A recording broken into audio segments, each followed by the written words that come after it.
Pasilio is their hit single na alam ko pinapakinggan nyo sa Spotify and now has over 270 million streams on Spotify. The most streamed OPM song on Apple Music Philippines in 2023. And of course, Wish Music Awards Contemporary R&B Song of the Year for the song Pakisabi. Palakpakan ng malakas for Sakis Pera!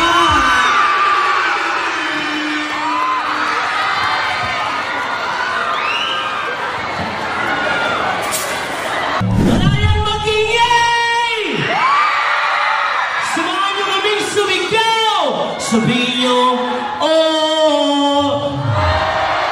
Sabihin nyo, oh!